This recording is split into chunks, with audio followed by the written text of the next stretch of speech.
Hi friends, welcome back to మనస recipes. ఇలా నేను ఇక్కడ శనగల ప్రసాదంని 3.5 కేజీల శనగల ప్రసాదంని ప్రిపేర్ చేశాను.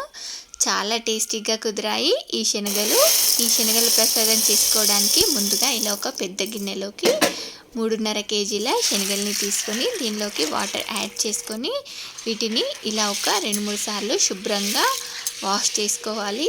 చూడండి, ఇలా వీటిని 2-3 సార్లు బాగా వాష్ చేసుకొని వాటర్ తీసేసి మళ్ళీ తిరిగి ఫ్రెష్ వాటర్ని యాడ్ చేసుకొని వీటిని ఇలా ఒక 3 to 4 అవర్స్ పాటు నానబెట్టుకోవాలి.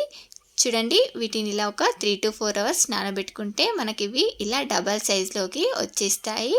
చూడండి, మనం ఇలా ఒక 3 to 4 అవర్స్ పాటు ఈ శనగల్ని నానబెట్టుకున్న తర్వాత ఇప్పుడు వీటిలో నుండి వాటర్ తీసేసి మళ్ళీ ఫ్రెష్ వాటర్ని యాడ్ చేసుకొని ఈ శనగల్ని సాఫ్ట్గా అయ్యేంత వరకు ఉడికించుకోవాలి. చూడండి, ఈ శనగలు ఉడికాయో లేదో ఒకదాన్ని ఇలా నొక్కి చూసామంటే మనకు తెలిసిపోతుంది. చూడండి, మనకు ఈ శనగలు బాగా ఉడికిపోయాయి కదా. ఇప్పుడు ఈ శనగల నుండి వాటర్ మొత్తం వడగట్టేసి ఇలా రెడీగా పక్కన పెట్టేసుకోండి.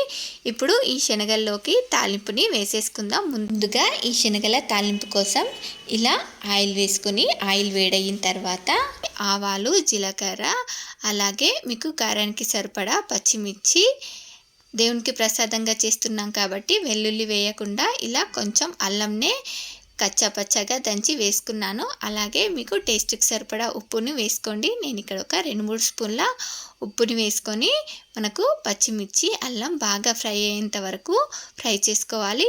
చూడండి, మనకు పచ్చిమిర్చి బాగా ఫ్రై చేసుకుంటే ఈ శనగల ప్రసాదంలోకి బాగుంటుంది, టేస్ట్ చాలా బాగుంటుంది. చూడండి, ఇలా పచ్చిమిర్చిని ఇలా బాగా ఫ్రై చేసుకున్న తర్వాత చూసారు కదా, పచ్చిమిర్చి మనకి ఇలా బాగా ఫ్రై చేసుకోవాలి. ఇలా పచ్చిమిర్చిని బాగా ఫ్రై చేసుకున్న తర్వాత ఇప్పుడు దీనిలోకి ఇలా ఒక 2-3 గుప్పిళ్ళ కరివేపాకుని వేసుకొని కరివేపాకు కూడా బాగా ఫ్రై అయ్యేంత వరకు ఫ్రై చేసుకోండి. దీన్ని ఇలా ఫ్రై చేసుకున్న తర్వాత ఇప్పుడు దీనిలోకి ఒక టీ స్పూన్ వరకు పసుపుని వేసుకొని వీటిని 1 నిమిషం పాటు ఫ్రై చేసుకోవాలి. చూడండి, ఇలా శనగల తాలింపులో అల్లం ఫ్రెష్గా దంచి వేసుకుంటే టేస్ట్ చాలా బాగుంటుంది. చూడండి, దీన్ని ఇలా జస్ట్ 1 నిమిషం ఫ్రై చేసుకున్న తర్వాత ఇప్పుడు మనం ఉడికించి పెట్టుకున్న శనగల్ని వేసుకొని మిక్స్ చేసి లాస్ట్లో కొంచెం కొత్తిమీర వేసుకొని దీన్నంతా కూడా ఇలా బాగా మిక్స్ చేసి అంతా కలిసేలాగా బాగా మిక్స్ చేసి తీసేసుకోవడమే. మనకు చాలా టేస్టీగా శనగల ప్రసాదం రెడీ అయిపోయింది. మరి ఇది మీలో ఎంతమందికి నచ్చిందో ఒక లైక్ చేసి కామెంట్ చేయండి. అలాగే మరిన్ని టేస్టీ అండ్ హెల్తీ రెసిపీస్ కోసం మానస రెసిపీస్ ఛానల్ని సబ్స్క్రైబ్ చేసి దాని పక్కనే ఉన్న బెల్ సింబల్ని క్లిక్ చేయండి. Thank you for watching my video.